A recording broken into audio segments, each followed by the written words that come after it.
Happy you found this video.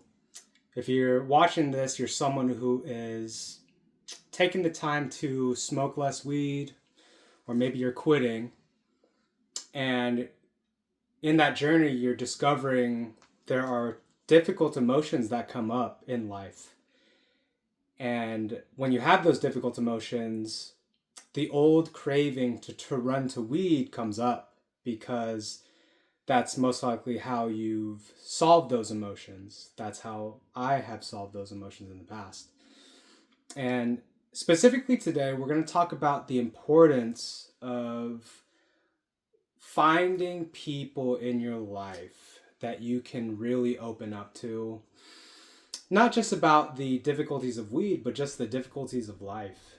And if you're like me, you're someone who maybe has had a hard time opening up, especially when it comes to maybe you're feeling down, or maybe it's even deeper than that. Maybe you have certain shames in life, or you feel guilty, or you just feel self-conscious about certain things, and but you just have a hard time opening up to people, and maybe that's just a muscle you're not even used to.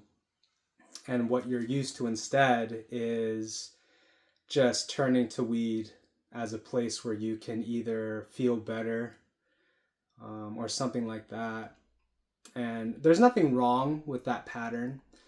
But if you're here, it's likely that, weed is maybe causing more of a hindrance. And so you're taking time to be away from it.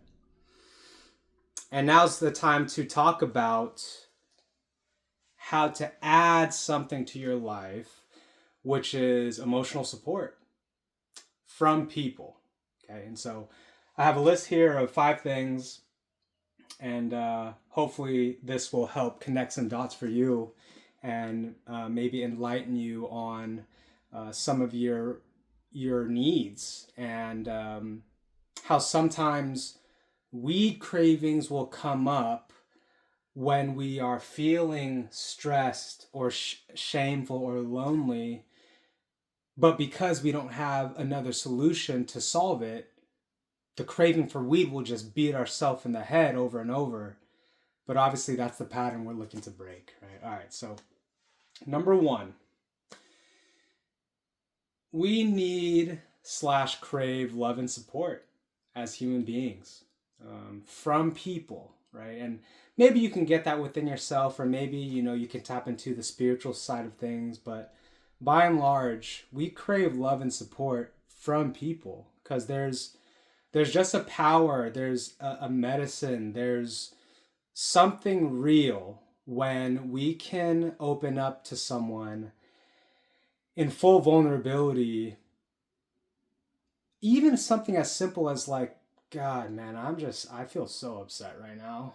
And that might sound so simple, right? Like, but I had a hard time doing that. And that's still something that I have to work up the courage to do, just to be like, man, I don't feel so good.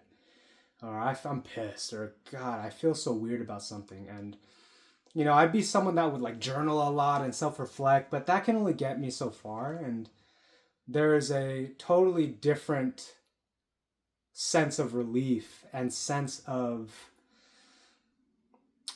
just resolution of those emotions when it comes from opening up to other people and bouncing back and forth with other people, all right? And so, again, as human beings, we need / crave love and support, especially when it comes to things like stress and grief, shame and loneliness. And the reality is that turning to marijuana just won't quite do it as a primary way to deal with those emotions.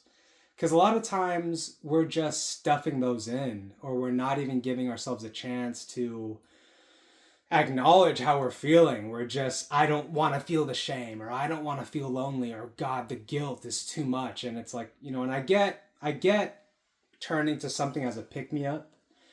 But as a real solution, as a primary solution for those emotions, it's really not gonna cut it, right? And so that's just kind of the first thing to just be mindful of. Like, we crave love and support.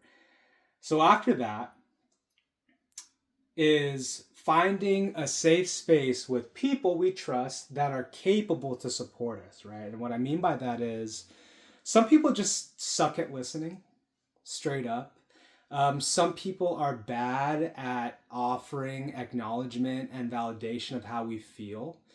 And if you're someone like me who has had a history of just it's difficult to open up, the one thing, what are we all scared of, right? If we're scared to open up, well, I'm scared that I'm not going to be seen. I'm scared that I'm not going to be given the safe space to just be in my stress or express my anger or share something that I'm deeply shameful of or feel guilty of. And instead, I'm going to be judged, or this person can't handle those emotions, or this person is going to try and solve those problems when what I really need is someone to just be with me and just understand that I just need someone to just listen, right? And hopefully you have someone in your life that you feel has that capability.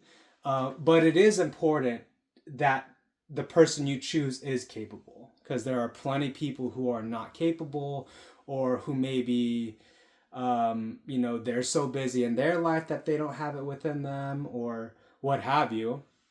That's why people find therapy helpful, is because those are trained professionals.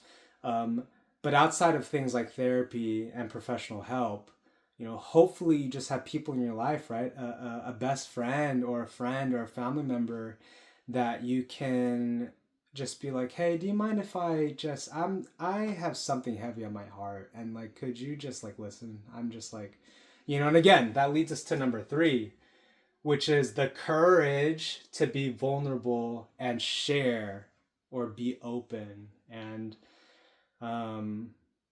what you might find is, in all these years, when you've turned to weed instead of opening up, that, oh shit, I'm like actually really scared to be vulnerable and open up. And again, this ties back to, ignore these arrows, this ties back to our need, our craving for love and support. And when we're someone who maybe hasn't had the courage to be vulnerable and hasn't developed this belief system, like, oh no, like I can actually trust people have capability to help me and just be there for me in even very simple ways. And not only that, like, I'm allowed to be vulnerable, I'm allowed to be stressed out, I'm allowed to be angry, I'm allowed to have grief and feel lonely and need someone. And in fact, ironically, that is what people in our life, or that is, in my opinion, what like the beauty and part of the purpose of having a social circle is about, right? It's not just about having fun and laughing and getting drinks and having fun. It's about the opportunity to lean on people, to, right? Like, we are social creatures, and part of that is leaning on people, as a sense of community, of I'm stressed, oh my god, I'm not feeling good, or things of that nature. And this is right here, this may be the thing in this whole equation. The courage to be vulnerable. And I totally get it. Like I said, I'm someone who is continuing to work on this myself. But I personally just had this belief system that said I always needed to have it together. I always needed to appear like I had things together. And I wasn't allowed to not have it together. I wasn't allowed to be confused. I wasn't allowed to be lost. And mind you, those are things I imposed on myself, right? But that's besides the point. It's like that was how I was operating. And as a result, I never looked for support. And in this kind of crazy way, it's almost like I didn't deserve to be supported. And again, those tied to like deeper personal things, right? But the point is that you may find yourself needing to muster the courage to be like, man, I'm not feeling well, and to lean on someone that you trust and that is capable of providing a safe space.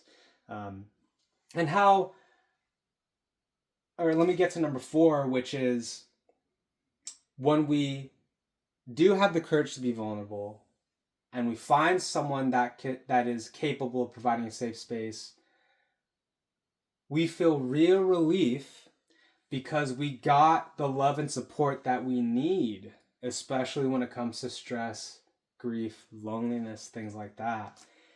Instead of numbing, escaping, and avoiding with weed or TV or alcohol,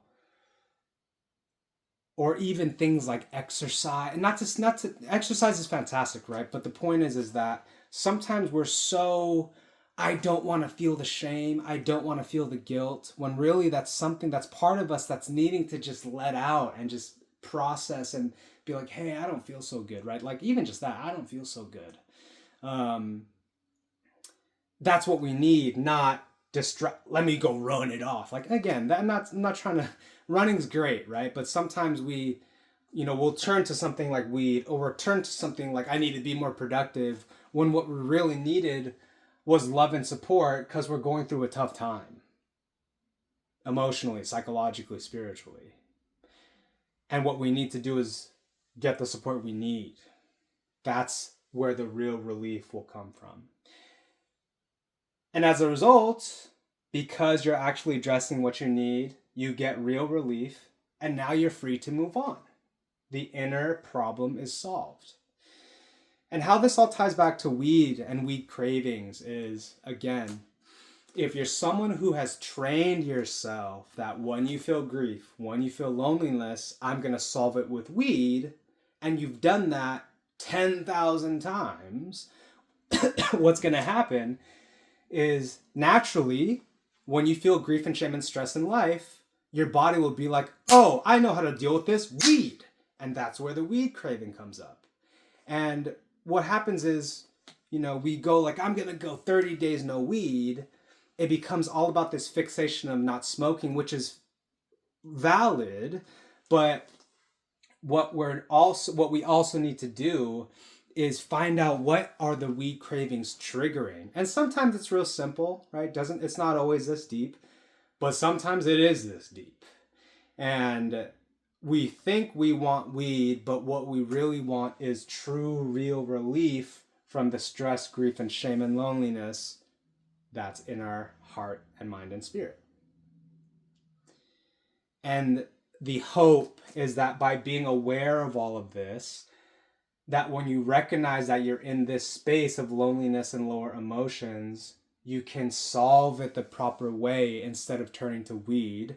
And then you get real relief, and you can become aware of the fact that, oh my God, sometimes when I'm craving weed, it's not that I'm craving weed. I'm craving real relief, real support, real love. And the reality is that weed can't ever bring that to us at that level. This is not about demonizing weed. This is about recognizing that some of us, instead of solving a problem in a way that we need to, we're turning to a solution that is temporary in weed. And what we really need is to resolve something that is internal. Sometimes it's deep, sometimes it's not. Sometimes it's like, man, I've had a tough day. Can I just talk your ear off because I'm so pissed and so fucking frustrated? All right, sometimes it's like that. And that's what's crazy. Sometimes it's just like that. Yet we turn to weed still, right? Again, this is not about demonizing weed. This is about realizing that we have needs as human beings. And sometimes those needs revolve around other people in our life and getting support from them, as simple as that sounds, right? And so hopefully that makes sense. And hopefully the next time you find yourself in the dumps emotionally, mentally, or you're just frustrated or angry or something's bothering you internally, that you can find other ways, more appropriate ways, more accurate ways to actually get real relief, right?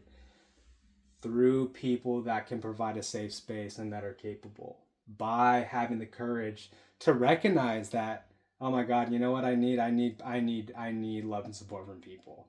The courage to be vulnerable and share, and hopefully in this process, developing a sense of trust within yourself and trust in other people that they can be there for you, that they can be there for us, and that you will show up for your real needs. And that it's actually great because you actually get the real relief. And don't get me wrong, it's hard. It can be hard.